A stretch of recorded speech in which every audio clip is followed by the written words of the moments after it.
All right, so I actually changed my the title of my talk a little last minute, so it's inaccurate from the Making Friends thing that Alex introduced with. Please, if I can find a good spot, please. So, now that Andrew showed you how to make friends, let me show you how to lose them, or at the very least, make them regret their decision to hang out with you by showing you how to master the pun. Now, as many of you know, puns are wordplay. More definitively, they're jokes exploring the different possible meanings of a word, or the fact that words that sound the same have different meanings. Now, as with many jokes, they can be intentional, but in this case, they're always pun-intentional. And it's usually best if they fall under a category. And what better category to start with than animals? I'm not lying here, there's an awful lot of them.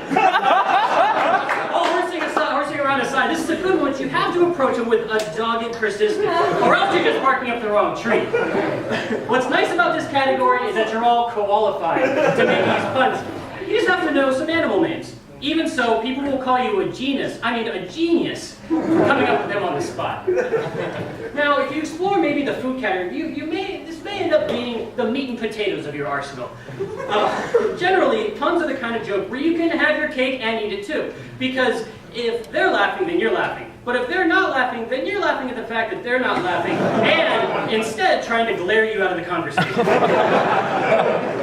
Well, this is especially so with food. I have no recipe for the perfect food pun. Just make sure you don't have any half-baked puns. Or do. I'm not a cop. Everyone's going to hate you all the same. What's important is that you step up to the plate and have a nice delivery. With practice, you'll start to see the fruits of your labor. Now, other categories might fall upon science. It's one place where you can really show off the gravity of your skill and get physics with your puns.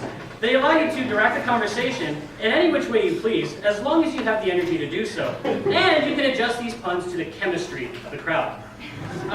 For example, if you're surrounded by a bunch of technical people and want to drop a pun into the conversation, you usually don't have to plan it in advance. And you may find that these puns are the ones that matter to you the most.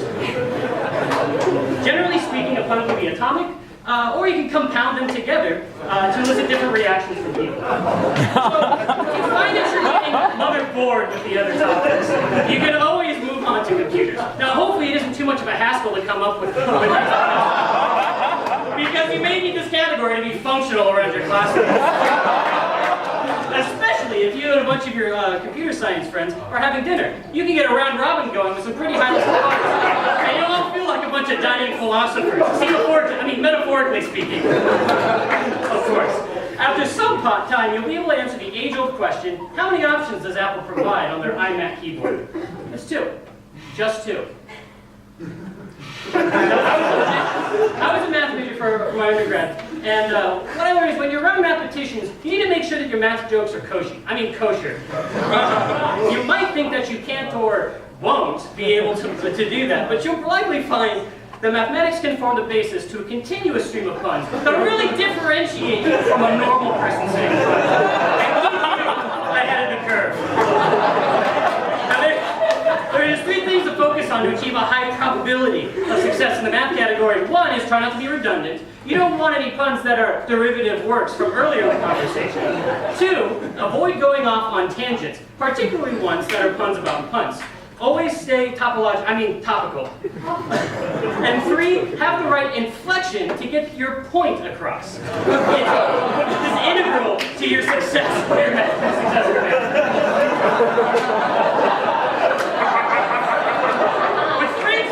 To a crucial step that I need to address. That is delivery. To figure this out, you have to take a very grounded approach to find your own method. And there are many, each with its ups and downs. Now I'm not a Fed expert on this topic, so I don't have much advice on how to, expedite the discovery process. But if you can find out a way to almost draw the air out of the room before you're about to say the pun, then you're really pushing the envelope. And neither snow nor rain, nor heat nor gloom of night will stay you from the swift completion of your puns. Thank you.